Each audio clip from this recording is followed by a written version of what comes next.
Good morning, good morning, good morning, good morning. How are you guys? Good morning. Good morning. Welcome to our Sunday service. I don't know if you guys know this, but let's see if my mic is working. Can I step away? Am I up? Okay, so today is the last day of winter. I don't know if you guys know this. It was a beautiful day yesterday, but as Carol blows her nose, it's trying to remind us that today is the last day of winter, but tomorrow's going to be the spring equinox. So I just share that little announcement with you guys if you didn't know. Welcome to the Unitarian Universalist Fellowship of Laguna Beach. I'm Don West Jr. I'm going to be your worship associate this morning. And we're so happy to see all of your smiling faces here with us this morning. You know who we are, you know where we are. And I am going to light our chalice for us this morning, if that's okay. The chalice is the only symbol that we have in our faith.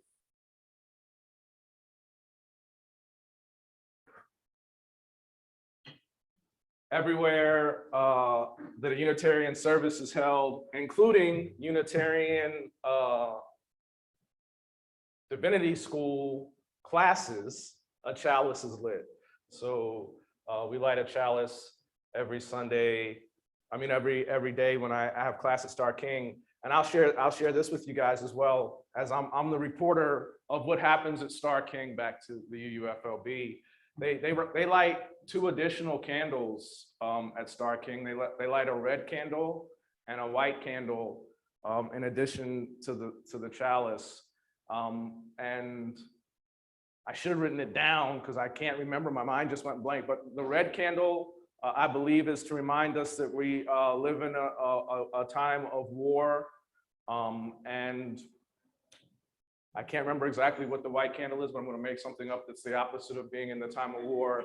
But it's about our goal of reaching for blessed community. So they do that just to keep us in a mindful space and a mindful place at Starr King. But welcome to the Unitarian Universalist Fellowship of Laguna Beach. We are an open congregation with membership open to all. We seek to live our principles, and as you know, we're in the middle of a challenge called Being the Change. So our opening video was from Michael Jackson, and I'm a favorite of mine, The Man in the Mirror. I have a morning playlist that I listen to. Is on that playlist, and I get some Me Too's going on there. And it's a daily reminder for me to focus on the inside job that I have to do.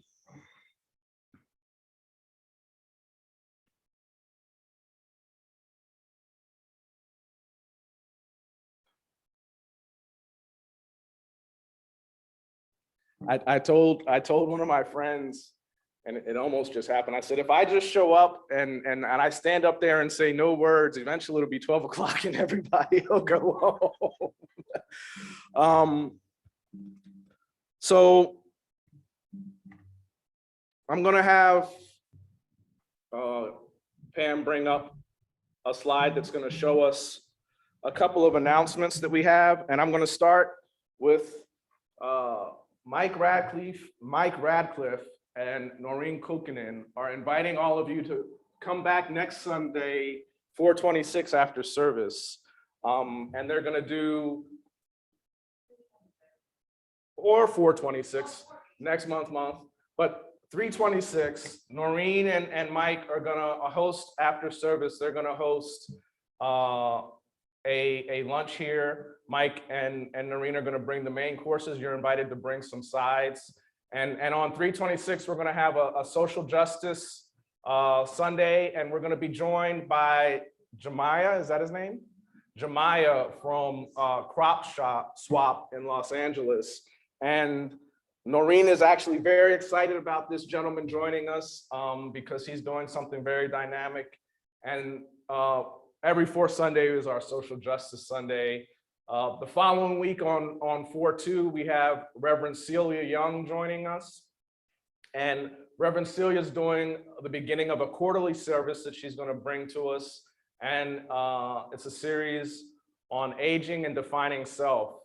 And that should be very, very interesting. And I then found out this morning that the following week on 4/9, I will be back. And that was a big surprise to me as I put this slide together for you guys, because I forgot that it was going to be me. But on April 9th, we're going to do a flower communion. It's also Easter Sunday.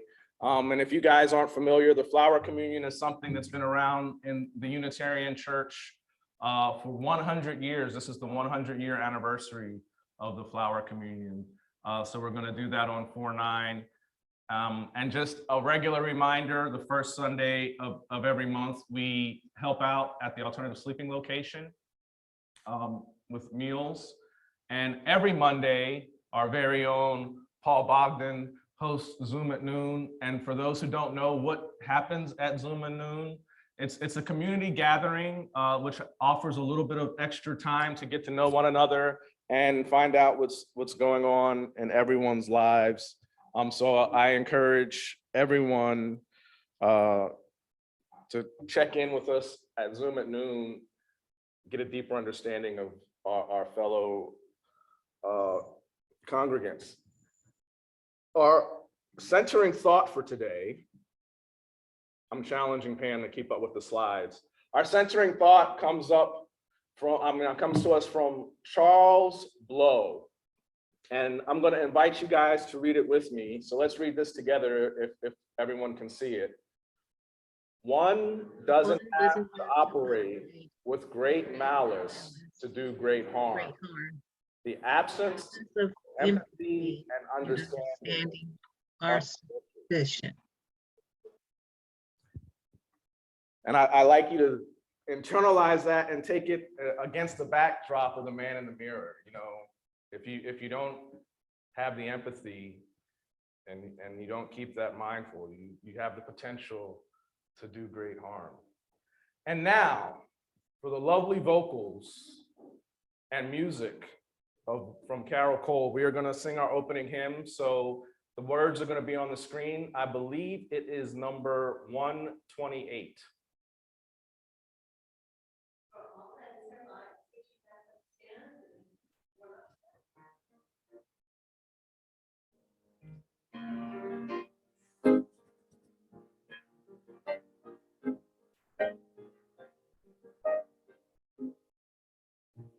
For all that is our life, we sing our thanks and praise. For all life is a gift which we are called to use to build the common good and make our own days glad. For needs which others serve, for services we give, for work and its rewards, for hours of rest and love, we come with praise and thanks. For all that is our life, for sorrow we must bear, for failures, pain, and loss, for each new thing we learn, for fearful hours that pass, we come with praise and thanks. For all that is our life,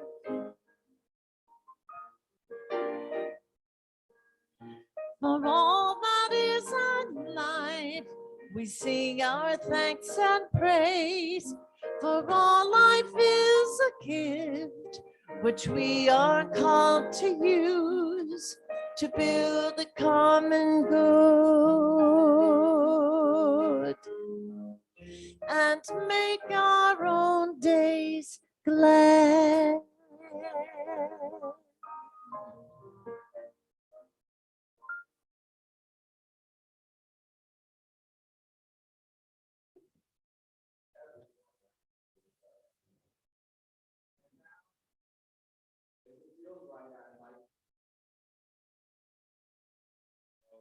why we gather together. Our unison affirmation is going to be on the screen. And I invite you to read these words with me. Love is the spirit of this fellowship, and service is its law. This is our great covenant, to dwell together in peace, to seek the truth in love, and to help one another. So now is a time when we're going to pause our recording, and it's an opportunity for us to share the joys and the sorrows, the things that have occurred since we last gathered together. And we can start with those on Zoom. I'm not sure if there's anyone on Zoom that has anything to share with us this morning.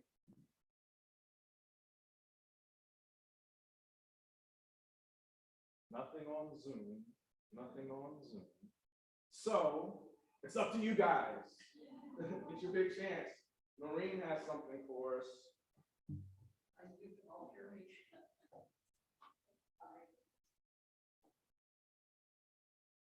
Candy and the others to hear you. Starr. Make sure the computer sound is off. That's not me, people. Starr, turn the computer sound off. What is it?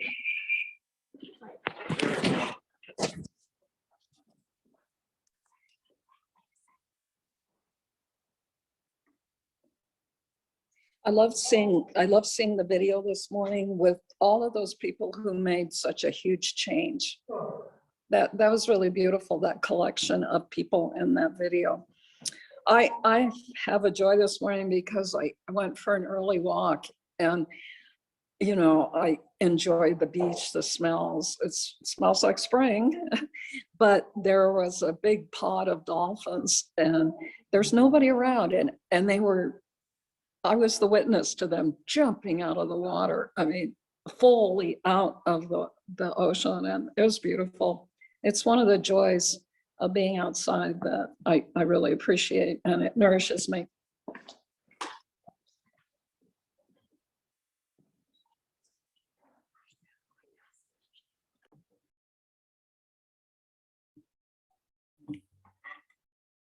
And this is the time when we're able to come together as a community and do the thing which helps sustain us, and that is to give. It is a blessing to be able to give and to receive. So there will be a slide up on the screen momentarily, and Carol will play a wonderful number for us as Paul goes around and collects the generous gifts that allow us to keep the doors open, the lights on, the heat running, and the Zoom is zooming. So please give generously and empower our efforts here.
Sing a wonderful and beautiful song of thanks for the bounty that we have just collected.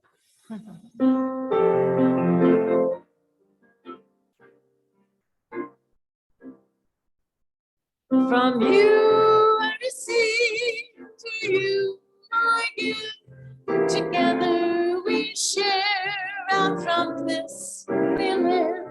From you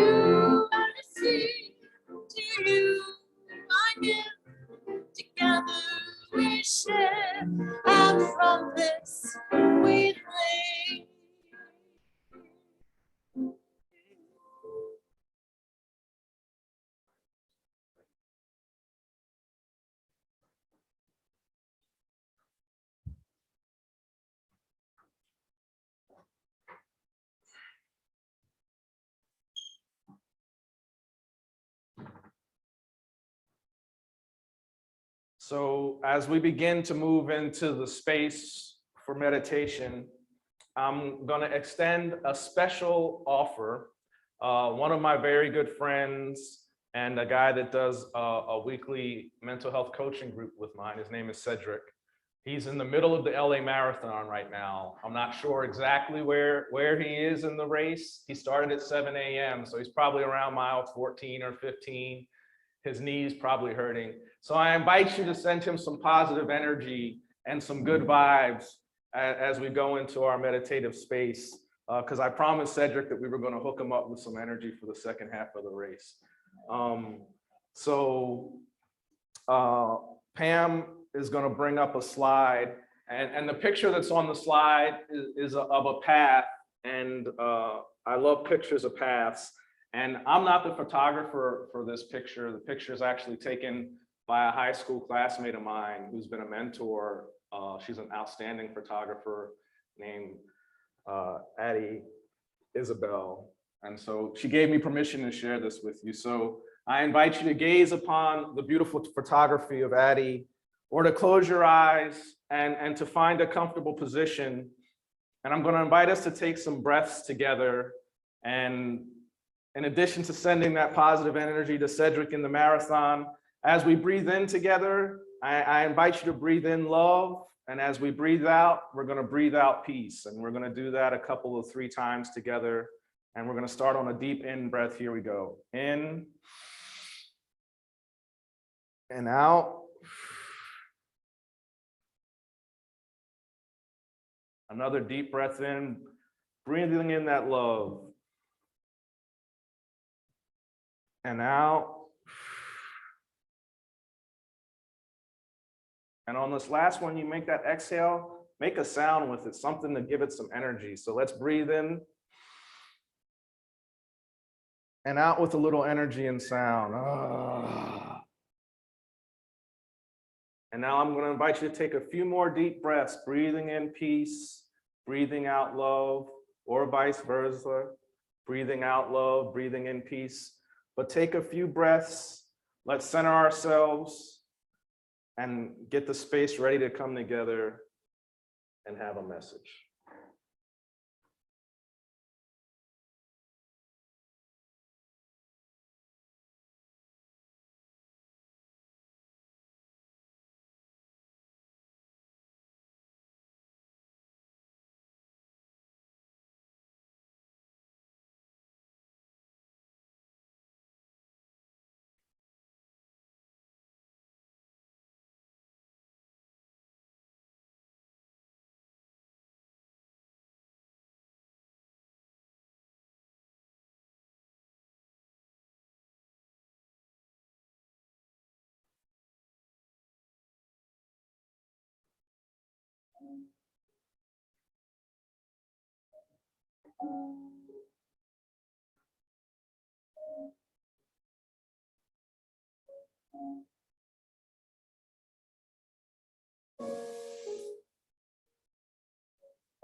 So we're in part 3 of an 8-part series on being the change, looking at our 7 principles plus the proposed 8th principle, and trying to figure out how can we do that in the everyday.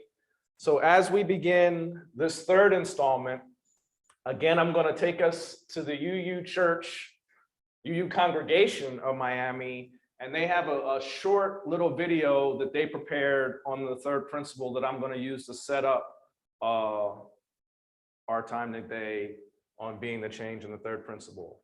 So momentarily on the screens, we're going to have a message from the UU congregation of Miami.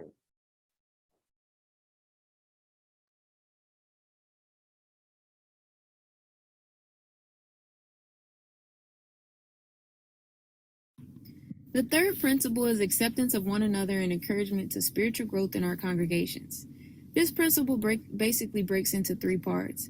It's acceptance of one another, the second part being encouragement to spiritual growth, and the third part being encouragement to spiritual growth in our congregations. I'll be reading an excerpt from Reverend Rob Hardy's from All Souls Church Unitarian in Washington, D.C. He says spiritual growth isn't about a vertical ascent to heaven, but about growth in every dimension at once. It's spiritually in 3D. Growth in spirit doesn't measure one's proximity to God above, but rather the spaciousness of one's own soul, its volume, its capacity, its size. We need souls that can take in the world in all its complexity and diversity, yet still maintain our integrity. And we need souls that can love and be in relationship with all of this complexity. Instead of fight or flight, we need a spiritual posture of embrace. Our congregation is located in one of the most diverse communities in the world, Miami, Florida. We support things like Black Lives Matters, environmental issues, and LGBTQ+. If you're looking for a different type of spiritual journey, join us by emailing our Reverend Tom Capo at revcapo@gmail.com. That's REVCAPO@gmail.com. You can also find us on Facebook, Instagram, and YouTube by just typing in UU Miami. Thank you for joining us. Take care. The third principle is Of one another and encouragement to spiritual growth. When we were putting this video clip together and figuring out how we were going to use it in the service, Pam asked the question, should we stop the video early before she gave the reverends information and their contact information? And I said, no, leave it in because I'm going to talk about it. So here we go. I'm going to talk about it. So one of the things I just observed when I was watching that is that one of the things that they were attempting to do in that video is give information and also give an invitation. They gave information in the video on the third principle and an invitation. So I just allowed that extra part to play because one of the things that we're engaged in here at this particular time is revisioning and reimagining what we're going to be as a fellowship and how we're going to be as a fellowship.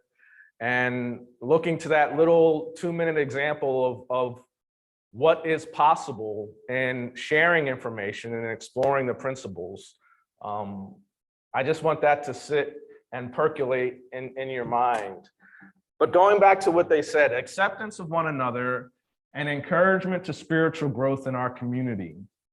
And the young lady in the video talked about a spaciousness of one's own soul, the value, capacity, and size to take in this whole world. And we've had some conversations together where we've talked about the challenges of accepting other people, especially others that are different from us. So acceptance of one another. When I was in law school, one of the first classes that they require you to take as a first-year law student is constitutional law. And I had a classmate in my constitutional law class who, I'll say that I thought he was like a neo-Nazi. He was on a different wavelength than myself. And he thought I was a communist or a socialist or a communist socialist, but we definitely had two very different views of the world, the Constitution. And an interesting thing happened. He invited me, Mike before service was talking about his birthday, and he got a bottle of scotch. And this gentleman, Patrick, he invited me out for a glass of scotch. And we had about 10 glasses of scotch, but about glass number 8, we had been talking, and I didn't think he was so much of a Nazi anymore, and he didn't think I was so much of a communist anymore. But what it required was for the conversation and maybe the easing of the 8 glasses of scotch to get us there. But through the conversation, we realized that we were both seeking a very similar goal in terms of our vision of the world and what we wanted it to be, and had very different paths to the same goal. But we were at the very beginning caught up in just talking about the pathways and the view that we have of the path. And we weren't able to find any commonality. But again, I highly encourage those 8 glasses of scotch, because what we were able to do is we were able to get to a point where we realized that at least we had something in common, which was the goal, even though that the method that we were seeking was very different. And it reminds me of the last time we were together, I asked some questions, and Rachel said that if she knew that someone was going to die at the end of the day, she would enjoy the dinner with them and celebrate them on their way out. Boy, Tucker, you're having a rough time out there. But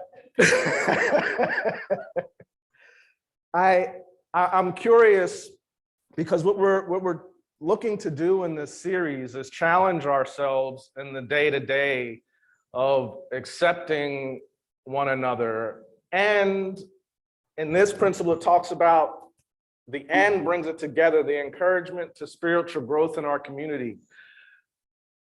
So I asked a question, and I'll put you guys on the spot. If you would be so kind as to raise your hand if you have an answer to this thought. But and now I have Pam being geared up because she realizes that I didn't talk about this in our pre-planning for today's service. But the question is just this. What do you do living in Orange County and being someone who might have a liberal political or a liberal religious perspective? You have a very frequent opportunity to engage with people who have different viewpoints. And so my first question is, what is it that you do, and how often do you make an attempt to accept people other than yourselves? Does anybody have anything that they do when engaging at work, in the community, with a difficult person or a person that's outside of your viewpoint? Rachel has a thought.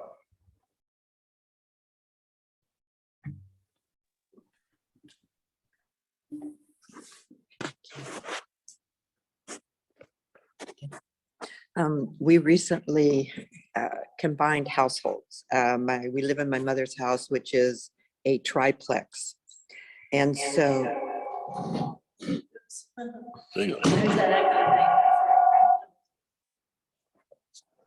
momento, por favor. I'm going to send that to Rachel. So Rachel and her family, they've recently just consolidated, and they're living in her mother's triplex.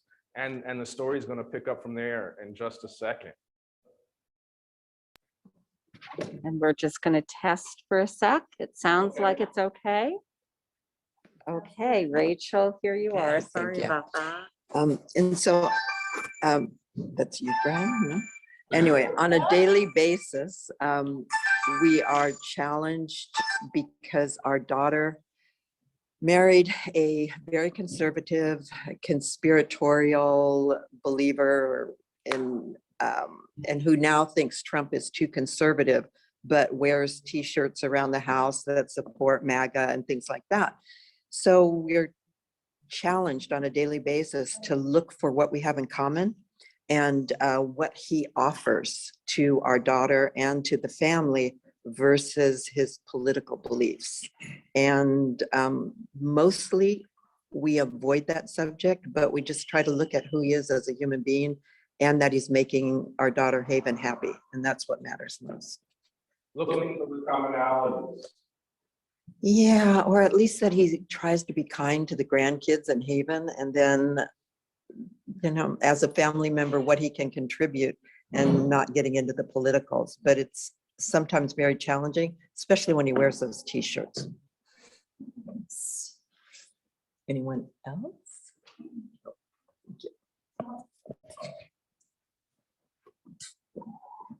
That's all right. Go ahead. I have a longtime friend who her family, she grew up very on the other side, the Republicans, conservative, and I grew up with a lot more like science information. And the way that we kind of decided without really doing it is we just decided not to talk politics with each other, and just found like that we were friends without doing that, because that would have been really hard. Thank you for sharing. I heard a commonality in both Rachel share and with our share is that there's a requirement to avoid certain subjects. And so, we got there.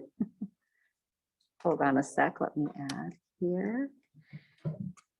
So I think the one other thing that I try to do when I'm interacting with someone who I know I have points of disagreement on, and maybe important points of disagreement, is someone taught me long ago, try to find, even if it's a small piece, something about that person or how they interact, what they do, that you really respect, and keep that in forefront of your mind when you're interacting with them. And it's been interesting to me. Sometimes that's challenging to put in place, but I have found that I almost always find at least one aspect of each person I interact with that I really do respect, and that helps me have a more productive conversation with them, even about the points that we disagree on. So that's what I do.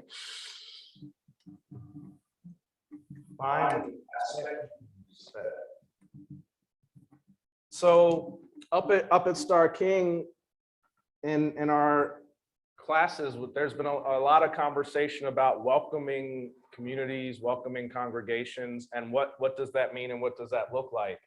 And I want to bring that into the frame of acceptance of one another,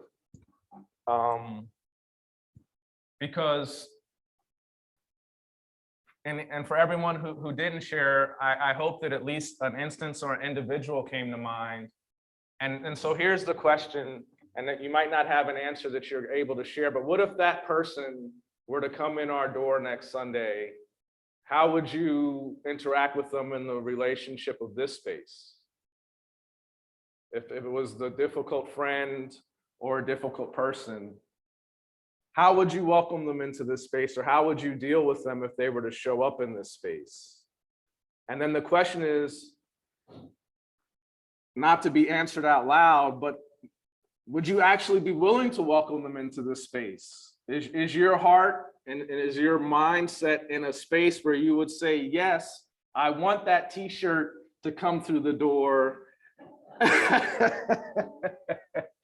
And if that t-shirt does come through the door, are you going to be able to welcome them into beloved community? So there was the challenge of a spaciousness of one's own soul. You know, what is the value, the capacity, and your size for compassion? And so I think about it just in the context of a welcoming congregation, in the context of in the daily existence of being a proud Unitarian who's out there living the Unitarian ways, so that everyone can see the Unitarian light emanating from your eyes as you move down the street. The acceptance of one another. And so for me, it becomes challenging because I think about, well, what if it's a guy who was just walking down Cypress? If you don't know, Cypress is the street that runs in front of our church. He was just running down Cypress. N-word, N-word, N-word, N-word. How willing am I going to be accepting of him? And what does that say about the size and capacity of my own heart and of my own journey? And so there's something really cool. I'm taking 2 classes. I don't know if you guys remember, but I shared that I had taken a philosophy of feminism class back in 1995, and I thought I had been good for a long time. So one of my classes I'm taking is Latinx theologies. And it's a survey class of the many different Latina schools, different viewpoints. And one, it's very different than my philosophy of feminism class and the viewpoints that were shared. And two, it's been extremely challenging in the sense that there's so much that I hadn't seen before being exposed to these ladies' words and thoughts. And it's challenging because I'm a little bit ashamed of myself for not being able to see. But one of the coolest things that came out of this class for me so far is the concept of the everyday, lo cotidiano. I might have said that all wrong. Lo cotidiano, lo cotidiano. How close am I, Noreen? I know you can do the Spanish. Lo cotidiano, but I do know that it translates into the everyday. And it's the everyday practice. And in the context of this, it's about the everyday practice of liberation, the everyday practice of seeking to overcome oppression. And I'm thinking about it in the concept of the everyday practice of being accepting of one another, right? Even sometimes I do 2 weekly groups. I do a weekly group on Monday with you guys for Zoom at noon, and on Wednesdays, I do a mental health group. And sometimes people say stuff that is not within my wheelhouse of agreement and thought in both groups. And 25 years ago, I would have been ready to argue and ready to fight, and it wouldn't have created a welcoming space. And so I think it's just very important that one, we have these 7 principles, and as Unitarians, we don't have a doctrine, we don't have any faith construct that we coalesce around. So what is it that we do have? And what we do have is a desire to be better people. We have a desire to be socially active. It's a thing that makes us cohesive in thought across the country as I come into contact with the distant seminarians. So the spaciousness of your soul, as you go through this next week, as we get ready to go into spring tomorrow as the equinox comes, think about the things that you would like to shed. Think about the things that you would like to plant into this new season, because the spring is about planting and about fostering. So one of the things that we know that we have coming as a fellowship is in May, we're planning to bring Reverend Celia in, and this serves as a quasi announcement to those who haven't heard. And in May, we're going to bring Reverend Celia in, and it's about envisioning what we want to do as a fellowship, kind of as a business plan for the fellowship going forward. And a part of that is really going to be informed and directed by our own internal sense of who we are as the Unitarian Universalist Fellowship and what we seek to be in 5 years and 10 years from now. And the question is, do you have a vision of what you would like this fellowship to be in 5 years or 10 years from now? And if not, I challenge you to put a similar question to yourself and to start to develop a vision, because the future is coming and the future is now. So with that, I'm going to invite Carol to come back and lead us in our closing hymn. It's going to be hymn number 1066, "O Brother Sun."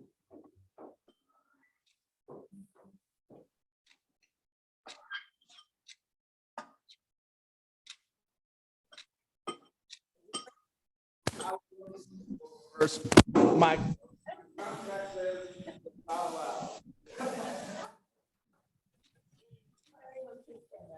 Let's sing together, "Oh Brother Sun."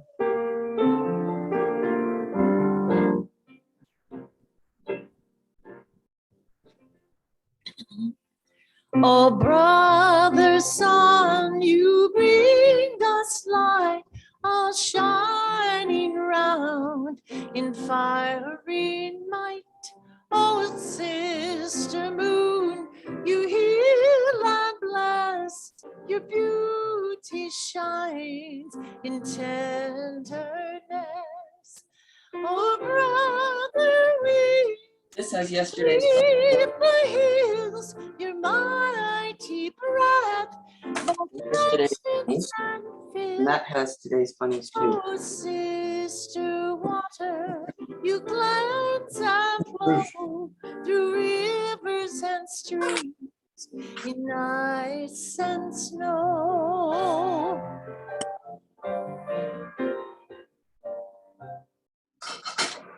Oh, brother fire, you warm my night with all your dancing colored light.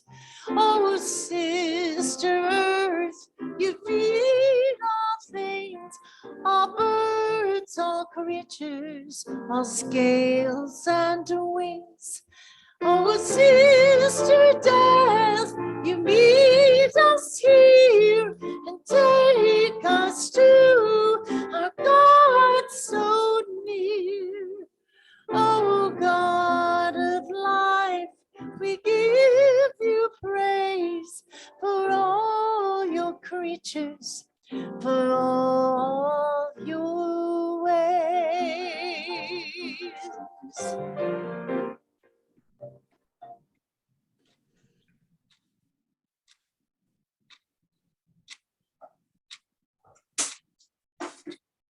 I was sitting in the parking lot for quite a while. Good thing I take my Kindle with me everywhere. Did what? I said I was sitting there in the parking lot for quite a while. It's a good thing I take my Kindle with me everywhere. Yeah.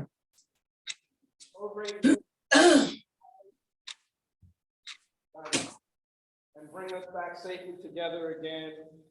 Allow us to lean into the acceptance of one another as we go through the days of this week. Bless us and keep us. All these things, we say amen and blessed be. Amen. Our closing song, since we're all standing, Let There Be Peace on Earth. I invite you to form a circle as Carol plays us out.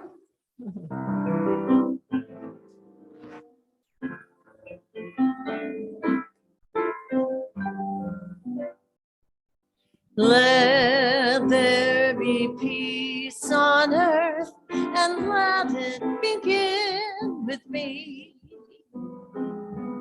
Let there be peace on earth, the peace that was meant to be.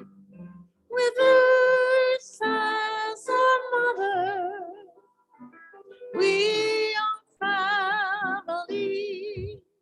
Let us walk with each other in perfect harmony.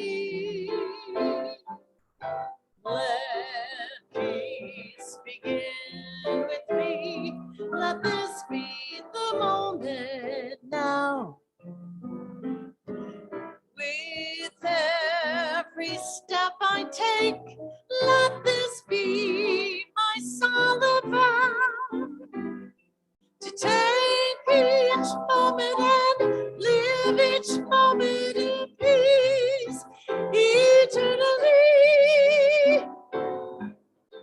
Let there be peace on earth, and let it begin with me.